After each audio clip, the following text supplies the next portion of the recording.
accordé cette opportunité d'intervenir sur la radio communautaire Congo Live.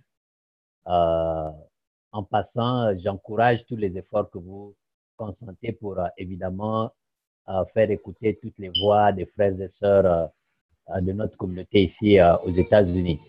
Donc, moi, c'est Ange Félicien. De mon nom de famille, c'est Zabi. Je vis dans l'État de New York, dans la ville d'Albany. Je suis marié à une jolie femme. Très bien.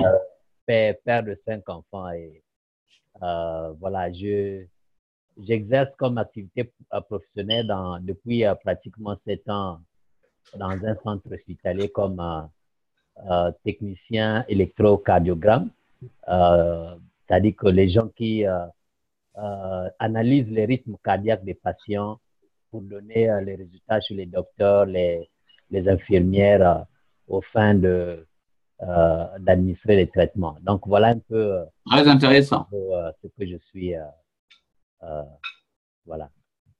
Voilà, donc je rappelle à tous ceux qui viennent de prendre l'écoute que nous émettons ici au Studio Central avec, pour inviter Ange Félicien de la communauté congolaise de New York. Alors, Ange, nous allons passer au vif du sujet, comme on le dit.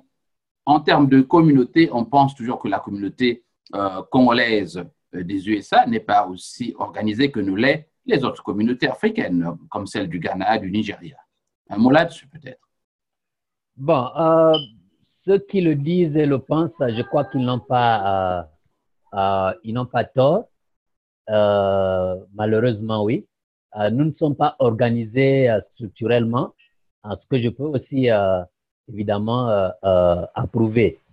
Malgré la forte présence des Congolais de Brazzaville aux États-Unis, malheureusement, à peine ce sont quelques associations qui tentent, bon gré, mal gré, de réunir autour d'elles certains Congolais.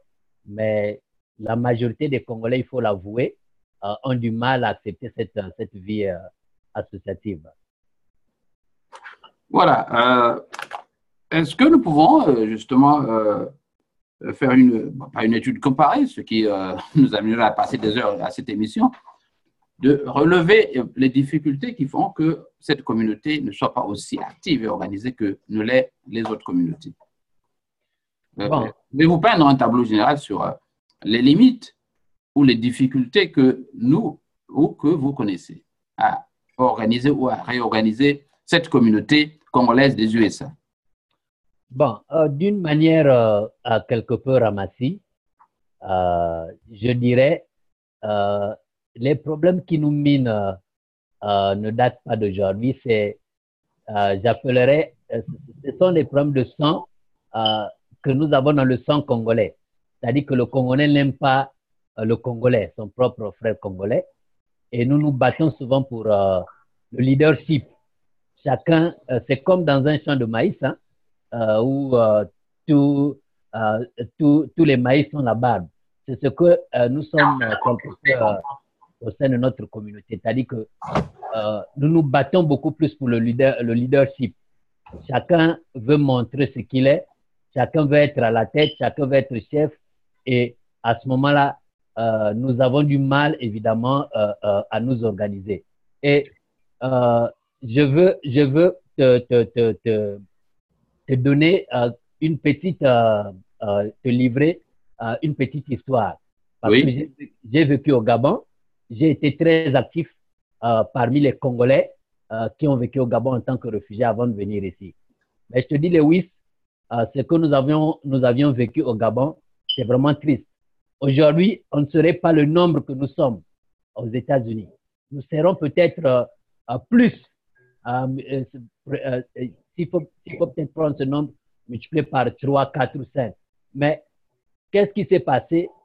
Nous-mêmes, comme on dit nous-mêmes et nous-mêmes, nous avons mis les bâtons dans les roues pour empêcher certains d'entre nous de bénéficier de cette opportunité que nous offrent les États-Unis, c'est-à-dire la réinstallation. Et nous étions les premiers à aller mettre les pots de banane sur les dossiers des autres, vers les organisations qui nous géraient, notamment le Haut Commissariat des Nations Unies pour les réfugiés. Et voilà pourquoi nombreux d'entre nous, finalement, n'ont pas pu bénéficier de cette opportunité pour sortir du Gabon. Et aujourd'hui, la plupart d'entre eux se retrouvent au Congo. Pourquoi? Parce qu'on se disait que sans moi, quelqu'un, si je ne suis pas là, un tel ne peut pas passer. Si je ne suis pas là, et je le parle parce que j'ai vécu cette expérience, j'ai été moi-même membre, comme je l'ai dit, actif de notre communauté. Et vous allez demander des témoignages. J'ai des frères qui m'écoutent et qui me suivent, certainement qui pourront me témoigner. J'ai été parmi les premiers Congolais qui avaient rencontré le conseiller politique de l'ambassade des États-Unis. Parce que c'est cette personne qui nous avait ouvert la porte de la réinstallation aux États-Unis. Et je sais ce que nous nous sommes donnés comme coup pour empêcher certains d'entre nous pour arriver ici aux États-Unis. Et voilà pourquoi je dis, tant que nous n'allons pas nous accepter, en tout cas, il sera difficile pour cette communauté d'émerger ou de sortir pour rivaliser les autres communautés qui sont déjà beaucoup en avance par rapport à nous. Voilà, donc, à bien comprendre ce que vous dites, ce sont ces terres de l'Afrique que vous traînez jusqu'à ce jour. Mais il y a quand même une expérience que vous traînez en matière de vie associative, et notamment l'expérience de ce que vous avez appelé le ACB-USC, qui était donc une initiative des Congolais qu'on appelait les Gabonais vers les années 2008-2009. Tout à fait. C'est à une association que nous avions créée suite à la réflexion de certains de nos compatriotes. Je citerai notamment notre frère Moussaoui. C'était une belle initiative, une très bonne initiative. Malheureusement, nous n'avions pas compris l'intérêt de cette initiative. Et quand nous sommes arrivés, c'était malheureusement pour donner des coups les uns les autres. Et chacun, comme je l'ai dit en amont, chacun voulait être chef, chacun voulait être leader, chacun voulait montrer ce qu'il est. Et finalement, l'association n'a pas fait long feu et elle a fini par s'éteindre, malheureusement. Bon, je ne reviendrai pas sur le bilan de cette association, car cela n'est pas de mon ressort. Mais je voudrais maintenant, à M. Jules de Lorient qui pose la question, c'est quoi le sujet du jour? Bon, nous parlons de la communauté congolaise des USA en général, donc, et des perspectives. Comment réorganiser cette communauté? Et M. Ange Félicien est aujourd'hui mon invité et avec lui, nous parlons de cette question. Et vous pouvez donc intervenir et je poserai la question à M. Ange Félicien. Je crois que je vais tenter de mettre le lien pour ceux qui veulent le faire directement en audio. Je pourrais mettre le lien Zoom sur mon mur et vous pourrez nous appeler. Voilà, je reviens donc sur l'expérience que vous avez déjà eue, Monsieur Ange Félicien. J'ai reçu il y a quelques années le professeur Roland Matsuaka qui me parlait d'une association qu'il a créée qu'on appelle l'Isanga. Mais apparemment, bon, vous êtes membre de ce l'Isanga, mais apparemment, l'Isanga est une espèce de superstructure avec beaucoup d'États au nord des USA. Est-ce qu'il n'y a pas lieu d'abord de commencer par faire une expérience de proximité, de restreindre votre champ d'action? Bon, tu peux avoir raison. Je parle des organisations, par exemple, locales, une de New York, une du Texas, une autre d'Illinois, par exemple. Évidemment, après la mort de l'Isanga, beaucoup d'entre nous, à l'époque, avions pensé qu'il fallait commencer par, comme on dit, dans son propre terroir. C'est-à-dire que organiser les Congolais à travers les États dans lesquels ils vivent. Et c'est sur cette lancée que l'Isanga est né. Et quand l'Isanga est né, moi, je n'étais pas membre, je ne suis pas membre créateur. L'Isanga est né au nord des États-Unis, dans les États qu'on appelle la Nouvelle-Angleterre, notamment Massachusetts, New Hampshire, Connecticut et puis Vermont. Et c'est comme ça que l'Isanga est né et finalement, l'Isanga a fini par s'élargir vers l'État de New York et est en train de s'élargir vers la Pennsylvanie. C'est dans cet esprit-là que finalement, beaucoup ont pensé qu'il fallait d'abord commencer par regrouper les Congolais au sein de leur État ou encore regrouper beaucoup des États, les États qui partagent les frontières. Et si et seulement si cette expérience pouvait porter, et beaucoup encore nous pourrions amener cette expérience pour finalement l'élargir au sein de toute l'Amérique, notamment les 52 États que composent les États-Unis d'Amérique. Mais d'emblée, je te dirais que l'Isanga, moi, je dirais que c'est une très bonne expérience. C'est une association qui vit et qui existe depuis pratiquement près de 5 ans. Que faites-vous là-bas? Quel est l'objet principal? Je sais que vous avez des fêtes que vous organisez. Limitez-vous au rapatriement des corps, comme on le voit? Bon, non. L'Isanga n'a jamais rapatrié un corps et on n'a pas encore jusqu'alors enregistré des décès au sein de l'Isanga. Nous ne le souhaiterions pas. Et au sein de l'Isanga, nous faisons ce qu'on appelle de l'action sociale. Nous nous entraidons. Et moi-même, j'ai déjà bénéficié de cette entraide. Quand j'ai perdu ma chère maman en 2015, j'ai été vraiment beaucoup soutenu par mes frères et sœurs de l'Isanga. Donc, nous faisons de l'action sociale, notamment quand il s'agit de la naissance, quand il s'agit des mariages, quand il s'agit des décès, quand il s'agit des hospitalisations. C'est ce que nous apportons comme assistance sociale, j'allais dire. Et nous n'allons pas nous arrêter là. Nous sommes en train de projeter d'autres projets. Hein, excusez-moi pour la tautologie. Comment aider, par exemple, l'association Lisanga à promouvoir des actions qui peuvent rapporter quelque chose dans la caisse. Ce sont des réflexions qui sont en train d'être menées.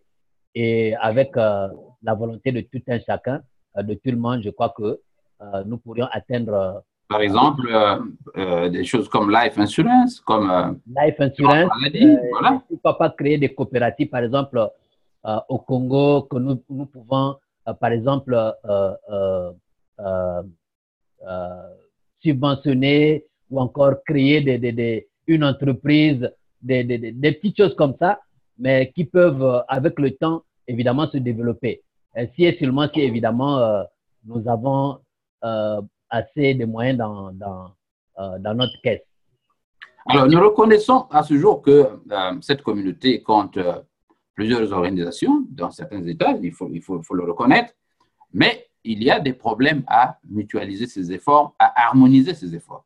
Le cas le plus récent est celui d'un décès que nous avions eu, je crois, à New York, il y a quelques semaines, d'un compatriote je crois, du Texas, et qui aurait trouvé la mort dans des conditions que je ne voulais plus expliquer ici. Alors, l'idée de la plateforme, comment vous la trouvez? C'est-à-dire celle qui consiste à créer une plateforme des organisations, plutôt que de créer une superstructure qui aurait emprise sur tous les États. Vous avez l'expérience de communauté communautaire des Congolais de Brazzaville, par exemple. Vous avez des organisations comme celle de M. Moussaoui, j'ai oublié le nom déjà. TCAC. Voilà, TCAC par exemple. Bon, quelle est la formule pour vous qui soit la meilleure? Les deux pour moi sont des bonnes formules. Quand je parle des deux, parce que déjà la première formule, celle que nous sommes en train d'expérimenter actuellement, connaît déjà des problèmes parce que nous n'arrivons pas à ratisser toutes les associations congolaises qui existent aux États-Unis. Beaucoup de ces associations-là ont pratiquement préféré fermer les portes. Et on se retrouve parfois à 5, 10 personnes. Et parmi ces personnes, nombreux ne sont pas dans des associations. Je dis, là, il y a un problème parce qu'on ne peut pas créer quelque chose qui, au tournant, ne nous rapporte rien. Et quand je dis les deux, l'autre option aussi n'est pas mauvaise, pourvu que, évidemment, nous fassions des efforts pour la communication, apporter la communication partout où nous nous trouvons auprès des Congolais, leur donner l'importance de cette vie associative, pourquoi nous devons nous réunir autour d'une association. évidemment, ça peut marcher parce que nous avions tenté avec la première association ACB-USA. Les choses ont voulu marcher. Nous été évidemment notre propre maladresse parce qu'on n'avait pas peut-être compris. Mais maintenant que les gens ont compris par rapport à cette expérience que nous avions vécue dans le passé, je crois qu'on peut relancer la même idée. Mais j'aurais suggéré que les gens commencent par exemple par une sorte de forum qui va réunir tous les Congolais ou encore les leaders. Quand je parle des leaders, je m'adresse à tous les intellectuels congolais qui sont aux États-Unis. Convoquer un forum comme ça au cours duquel nous allons débattre de cette question associative. Et rien n'empêchera aussi que certains pensent à la politique pour ceux qui veulent faire la politique. Ça aussi, c'est pas exclu. Voilà un peu ce que je pense moi personnellement sur ce sujet-là. Voilà, avant de passer à la question de notre ami Jules Lorion, je voudrais… Alors donc, vous pensez que les Congolais, notamment ce que vous appelez couramment les militants, n'ont pas une vision claire de ce que vous voulez faire? Ou encore, il y a là un problème de leadership, parce que tout le monde veut être président, par exemple. Il y a le leadership, mais nous ne sommes pas des petits-enfants.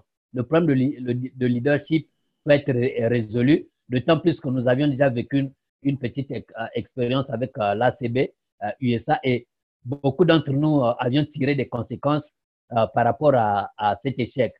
Et il faut aussi, évidemment, comme tu l'as su dire, informer, apporter l'information auprès du Congolais lambda.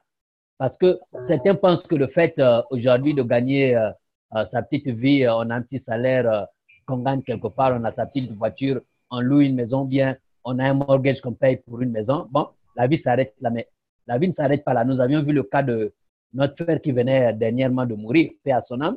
Je ne vais pas revenir là-dessus, mais s'isoler aussi, se dire que je me suffis je me suffis et je me mets à part, je ne veux pas m'associer avec les autres.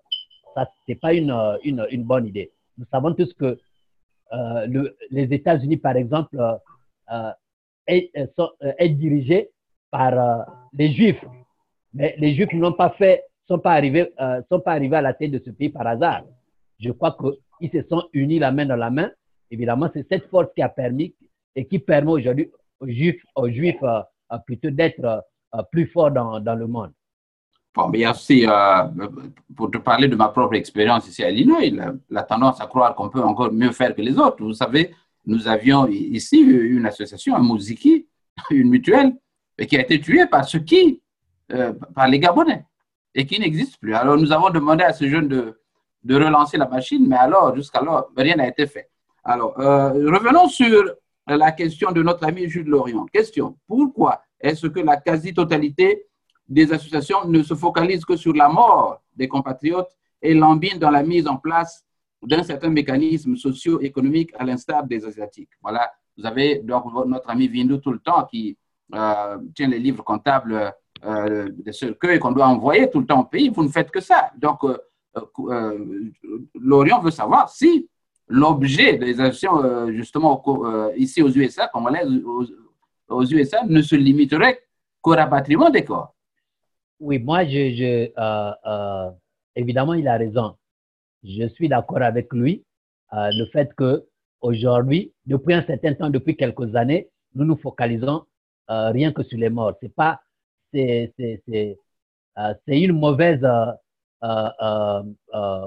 objection parce que avant la mort, il y a d'abord la vie. Si on ne peut pas s'occuper de la personne qui vit, ça ne sert à rien de s'occuper de chercher à s'occuper de sa mort. Aujourd'hui, voilà pourquoi j'ai dit que nous devons évidemment sortir de cette impasse. Nous devons sortir de cette impasse pour lancer vraiment des appels auprès de nos compatriotes au fin de redynamiser cette communauté parce que nous avons les potentialités, Lewis. Nous avons vraiment des potentialités au sein de notre communauté. Nous avons pratiquement toutes les couches, les couches sociales au sein de notre communauté. L'intelligence, il y en a. Et rien ne me dit actuellement qu'on ne peut pas, évidemment, atteindre certaines sommités. C'est seulement si nous avons la volonté, une petite volonté, on peut le faire. C'est apporter le message auprès des nôtres sur l'importance de cette affaire communautaire. Parce que enterrer les morts, finalement, ça va nous amener vers où? Est-ce que nous allons exister juste pour enterrer les morts? D'ailleurs, moi, je me dis que par rapport à ma petite... Je voudrais dire que ça devrait être juste un chapitre. Un chapitre, mais pas se focaliser uniquement sur l'enterrement des morts.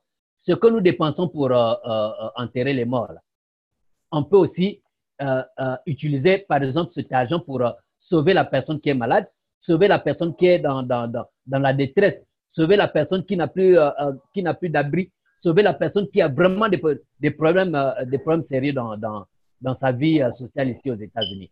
Pourquoi on ne peut pas le faire? Et pourtant, c'est le même argent que nous sortons des poches, les $100 que nous contribuons pour aller enterrer quelqu'un au pays. Et pourquoi ne pas utiliser les mêmes $100 pour contribuer à l'épanouissement de nos compatriotes ici aux États-Unis? Voilà, je rappelle à tous ceux qui viennent de se connecter sur Facebook que nous avons pour invité M. Ange Nzebi, qui est de New York et qui parle de la communauté congolaise des USA. Alors, Ange, vous êtes Nzebi, c'est votre nom, mais vous êtes également Nzebi avec une organisation de Nzebi. Vous ne voyez pas que vous êtes en train de nous enraciner encore dans ces difficultés de sectarisme et autres? Je dirais non. C'est bon, pas une façon de toutes mes excuses à mon ami Poa, mais l'initiative semble nous enraciner dans cet esprit que nous avons toujours déploré de ramener la chose à la tribu, à l'ethnie. Ce n'est pas malheureusement créer quelque chose de sectarisme. Non. À mon avis, moi, je ne suis pas responsable de cette association. Je ne suis pas dans le bureau, mais cet avis n'engage que moi. Je me dis que créer une telle association n'est pas mauvaise parce que cette association nous permet de transmettre en quelque sorte notre identité culturelle de notre ethnie auprès de ceux-là que nous avons comme progéniture dans nos familles. C'est très important parce que nous allons partir un jour. Mais quelle est l'identité culturelle que nous allons transmettre à nos enfants, nos petits-fils, ceux qui viendront après nous? Si et seulement si on ne s'attarde pas évidemment à nous regrouper dans ce sens, évidemment pour garder cette flamme identitaire de notre ethnie.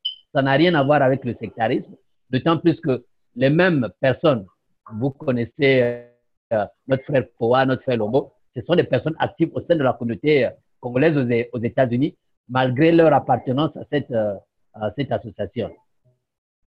Voilà, merci donc pour cette justification, cette clarification, aurais-je pu dire. Alors, nous allons maintenant aborder la question de l'éducation, de l'intelligentsia. Vous voulez développer votre diaspora pour réinvestir ces outils au Congo-Brazzaville? Alors, la première question, est-ce que vous avez les ressources intellectuelles et professionnelles nécessaires pour le faire? Vous-même d'abord. Évidemment, oui. Nous avons les ressources humaines. Nous avons beaucoup de Congolais qui, évidemment, ont des capacités intellectuelles pour apporter cette expérience au Congo. Bon, moi, je ne vais pas m'inventer, mais le peu que j'ai reçu comme formation dans le domaine où j'exerce actuellement dans le domaine de la santé, cette expérience peut être utile aux nôtres. Comment? Hein? Alors, comment? Comment? Ça veut dire que mon expérience, je peux la porter, si seulement si le pays nous le permet demain, je peux la porter, par exemple, dans un hôpital du Congo. Rien ne va me l'empêcher. Nous avons des docteurs ici qui enseignent dans des universités. Qu'est-ce que ces docteurs ne peuvent pas faire pour développer l'éducation au Congo? Nous avons des médecins. Ils peuvent évidemment apporter la même expérience. Nous avons des grands agriculteurs au moment où nous parlons au Texas qui ont formé qui font parler d'elle auprès de tout le pays. Ces frères et sœurs peuvent apporter leur expérience pour le développement de notre terroir au Congo. Donc, voyez-vous, nous avons aussi des ingénieurs. Hein. Le frère Jules qui nous pose la question aujourd'hui, c'est un ingénieur qui travaille dans un domaine des machines qui nous permet d'avoir de l'eau que nous consommons dans les maisons. Là. Il a une grande expérience en ce sens. Il peut aussi l'apporter pour notre pays. Donc, je voudrais que vous nous parliez de votre propre expérience. Je vous ai lu il y a peut-être un an ou plus d'un an de cela, vous parliez de votre associate degree. Est-ce que vous pouvez montrer comment vous allez réinvestir ces outils-là, par exemple, à Mayoko, je sais pas, vous devez être de Mayoko ou d'Umbinda, pour aider les populations? En quoi cela est utile? Merci, M. Lewis. Le petit diplôme que j'ai pu obtenir ici dans ce pays. Ce n'est pas petit.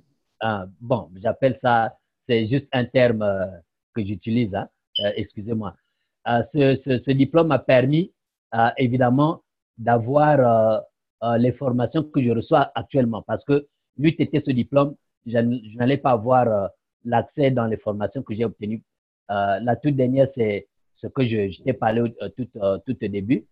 Je suis un technicien qui travaille pour les machines que nous appelons les électrocardiogrammes. Nous analysons les rythmes cardiaques des patients. Vous avez les écrans à l'hôpital, vous êtes là devant ces écrans-là, vous avez peut-être une centaine de patients ou plus, ça dépend du nombre de patients dont le docteur juge qui doivent porter les appareils qu'on appelle télémétrie. Et vous avez les rythmes cardiaques que vous suivez sur les écrans. C'est à vous d'analyser ces rythmes cardiaques et de donner ce qu'en anglais on appelle le report. Donc, vous donnez ces reports auprès des médecins et vous dites aussi ce que vous constatez parce que ce n'est pas seulement prendre le papier, imprimer le papier, envoyer chez le docteur. C'est à vous de dire ce que vous constatez dans ce rythme cardiaque. Et c'est à base de ce report ou de ces données-là que le docteur ou l'infirmière va administrer un traitement pour le patient. Vous savez qu'à Brazzaville, par exemple, ou à Pointe-Noire, nous n'avons pas cette technologie. Nous n'avons pas cette technologie, malheureusement. Aujourd'hui, même quand tu vas avec un petit mal au niveau du thorax, aussitôt, on va t'administrer automatiquement un traitement sans pourtant connaître quelle est l'origine de ce mal. Est-ce que ce n'est pas un problème cardiaque? Est-ce que ce n'est pas un problème pulmonaire? Est-ce que, tu vois, c'est des expériences comme ça que nous pouvons apporter pour notre pays, le Congo. Est-ce que vous avez pensé, par exemple, dans ce domaine-là, à créer une chaîne de solidarité qui considère à faire que vous passiez quelques 2-3 mois de vacances au pays ou que vous achetiez ces machines? Bon, ces machines coûtent excessivement cher parce que c'est un dispositif.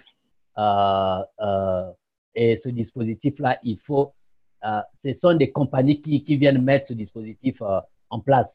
En tant qu'individu ou en tant que groupe, il est difficile d'acheter ce dispositif-là. L'État, évidemment, peut, à ce niveau, investir dans ce domaine et puis acquérir ce dispositif pour aller le placer dans nos hôpitaux, notamment les grandes villes, par exemple Brazzaville et Pointe-Noire, parce que c'est là où nous avons la plus forte concentration de la population congolaise. Est-ce que dans le cadre d'une structure organisée, j'entends par là une association US des Congolais reconnue ici, vous ne pouvez pas vous procurer ce matériel même d'occasion? Est-ce qu'il n'y a pas ces possibilités-là? C'est bon. Honnêtement parlant, je n'ai pas encore fouillé là dans. Bon, c'est une question qui s'adresse également à ceux qui nous suivent, peut-être. C'est peut-être cherché, mais comme je l'ai dit tantôt, en tant que groupe, voilà pourquoi nous avons parlé, nous revenons encore sur la problématique de notre communauté. Si notre communauté est forte, je parie que la question que tu as posée peut être facilement résolue. Voilà, donc nous sommes toujours sur l'aspect éducation. Il y a un constat. vous faites peut-être exception à la règle. On croit que dans la diaspora congolaise en général, les Congolais ne se soucient pas de leurs études. Bon, c'est ta vie. Oui,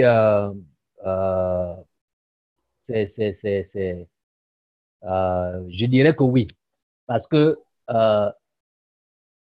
nous ne sommes pas nombreux, évidemment, qui sommes repartis sur le banc de l'école. Ça, il faut l'avouer.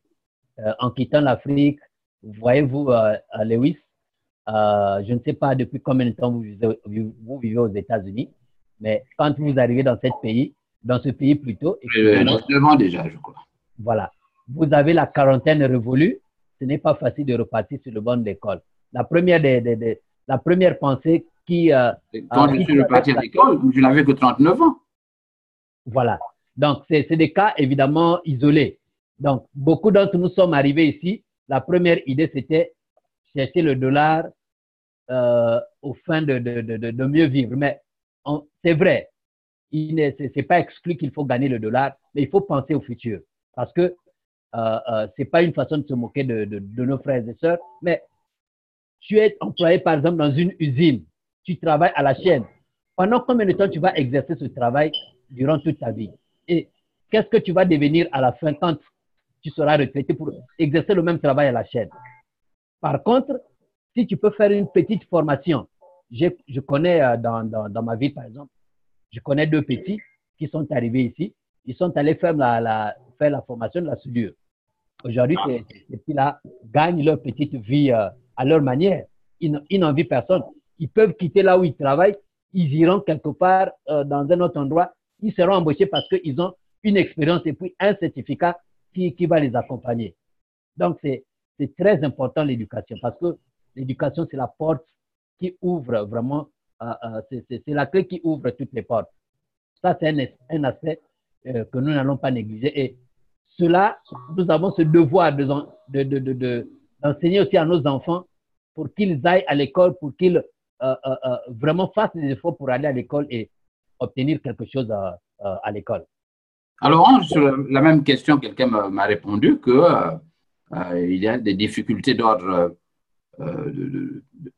la barrière linguistique d'abord qui pose problème, qui est un problème, j'allais dire, mais aussi l'argent, la bourse. Bon, la barrière linguistique, nous savons comment la surmonter. Je suis arrivé dans ce pays, excusez-moi le moi, je suis arrivé dans ce pays comme beaucoup d'autres Congolais qui sont allés sur le banc, qui sont repartis sur les bancs de l'école. Nous n'avions pas l'anglais dans nos mémoires, dans nos bouches. Mais la langue, on l'apprend.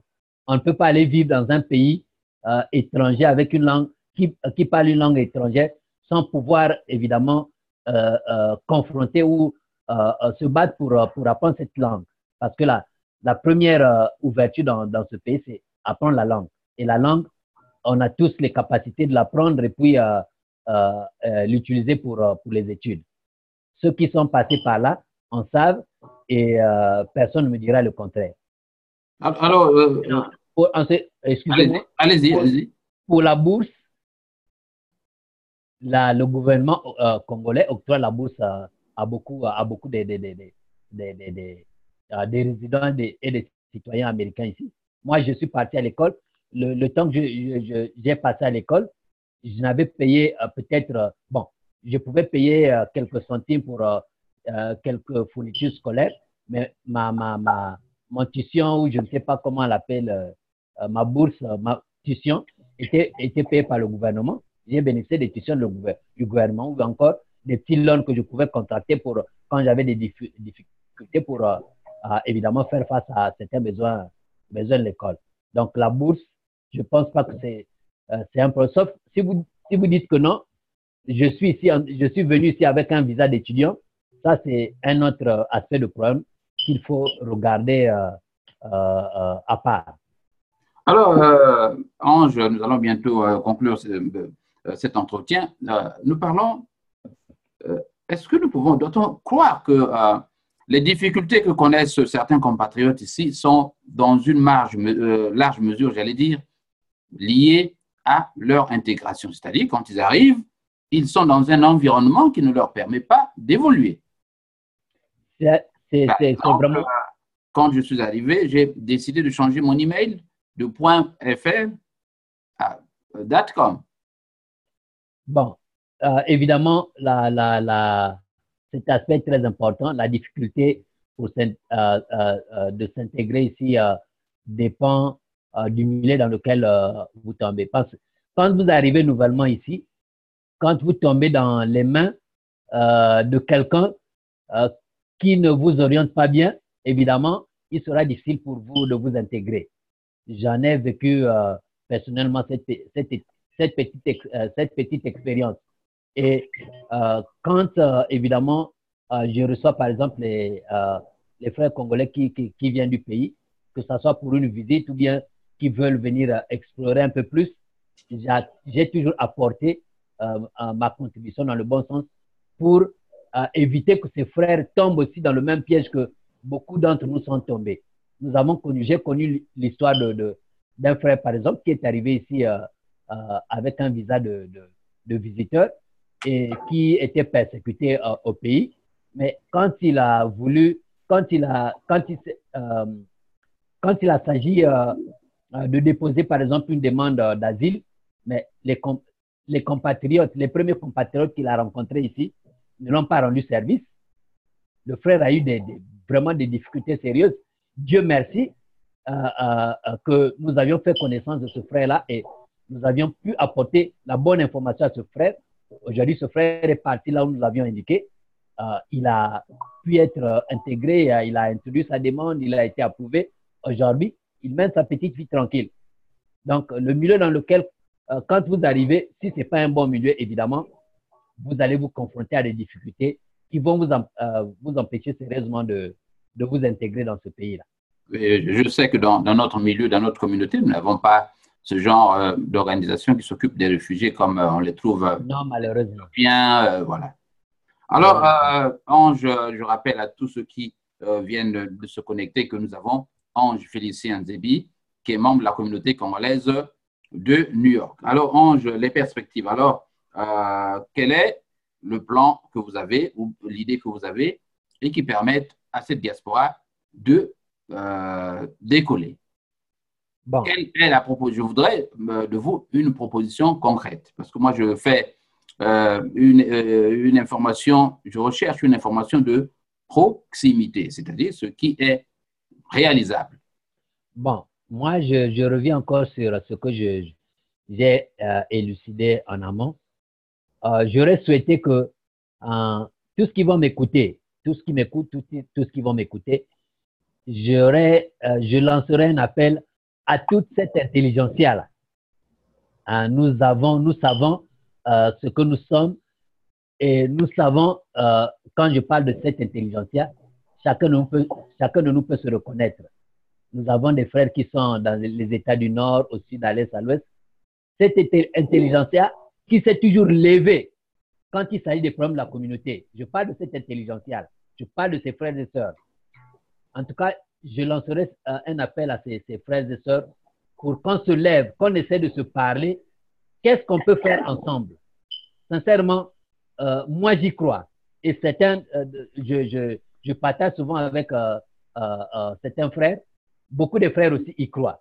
C'est seulement si on peut s'asseoir. Quand je dis de nous asseoir, j'ai parlé d'un forum, par exemple, convoquer un forum au cours duquel nous allons nous asseoir et puis parler des vrais problèmes qui concernent la vie future de cette communauté. À ce moment-là, en parlant, en élucidant, nous allons dégager certains principes qui vont nous aider évidemment à mieux voir, à mieux projeter le futur. Alors, donc, vous, concrètement, vous proposez la création d'un forum qui aurait pour but d'abord d'aplanir tout ce que vous avez comme différence et de mettre en place peut-être une structure. Pourquoi pas? Si on peut s'asseoir, si on peut se parler comme on l'a fait pendant peut-être pas quelque chose de similaire avec la conférence nationale, mais quelque chose comme ça qui va vous prendre 2 à 3 jours. Il suffit d'avoir un travail préliminaire qui sera fait dans les commissions. Et quand vous allez vous retrouver, vous parler, je crois que je répète encore, je reviens encore sur ça, avec la petite expérience que nous avions vécue au sein de l'ACB USA, maintenant là, Lewis, je suis confiant qu'on peut faire quelque chose pour sortir de cette impasse. Voilà. Nous avons donc fait le tour de quelques questions, à moins que nous ayons des auditeurs. Non, je n'ai pas de questions comme telles. Je voudrais donc, pour terminer cette émission, avant que je ne vous redonne la parole pour conclure, saluer donc tous ceux qui ont été connectés, comme Donatien, Ahmed Marania, M. Hervé Kouka. Ils sont très nombreux, je peux penser. Voilà, à tous ceux qui ont été connectés. Jules Lorient, merci de votre fidélité à Congo Live 11. À vous, Ange Félicien, je vous donne l'opportunité de revenir sur des points que nous avons effleurés et ceux qui n'ont pas été évoqués.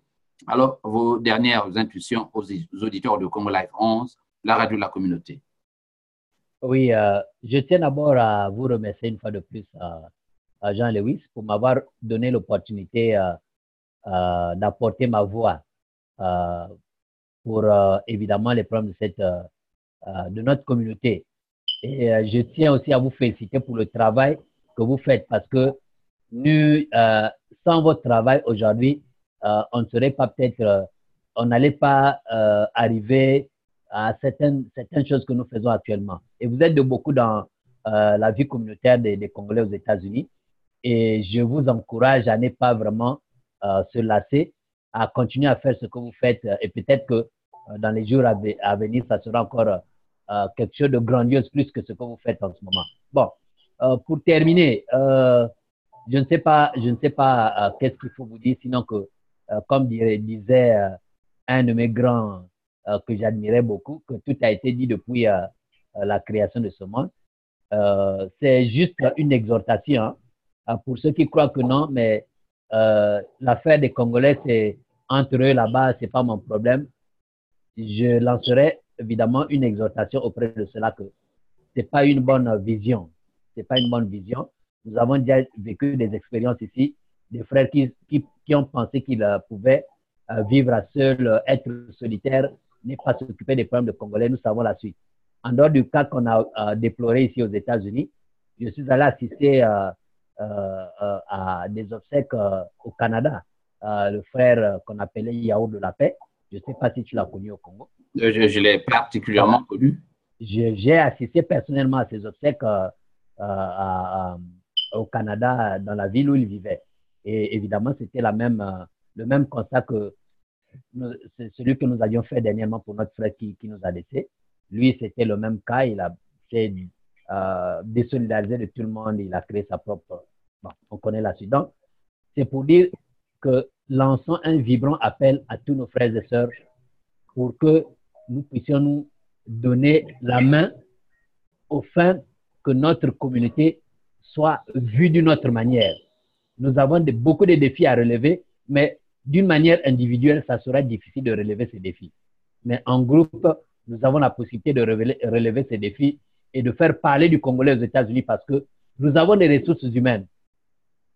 On a des ressources humaines qui peuvent évidemment nous aider à percer, sinon aller un peu plus loin, de faire parler du Congolais aux États-Unis. C'est seulement si on peut taire nos égos, on peut taire notre besoin d'être leader à tout moment. Si on peut se comprendre, se tenir la main dans la main, je crois que cette communauté va changer dans les jours à venir. Voilà ce que je peux dire en gros. Voilà. C'est donc sur ces notes que nous tenons à refermer ce journal de la communauté édition US. Nous parlions des problèmes de la communauté congolaise des USA. Un dernier mot, Lewis. Allez-y, l'antenne est toujours ouverte. Non, c'est juste pour saluer, hein, mais j'ai deux petits frères qui me suivent depuis le Congo. Oui. Vous savez que l'Internet au Congo, c'est pas la joie, mais s'il arrive à se connecter, me suivre, c'est... Oui, j'ai vu un connecté de Pointe-Noire, là, déjà. Oui, il y a mon petit frère, le Routard, Alain, et puis mon petit frère, Herman, que je salue au passage.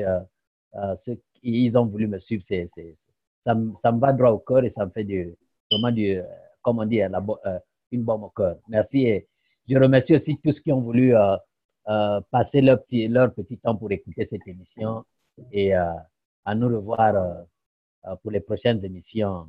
Merci, Lewis.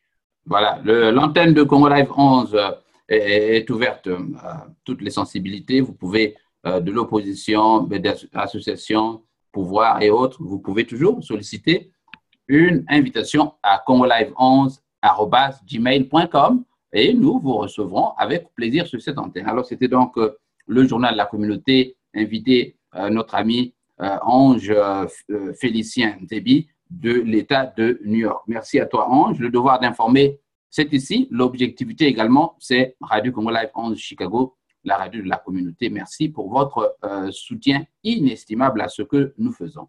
Tout le plaisir. Merci.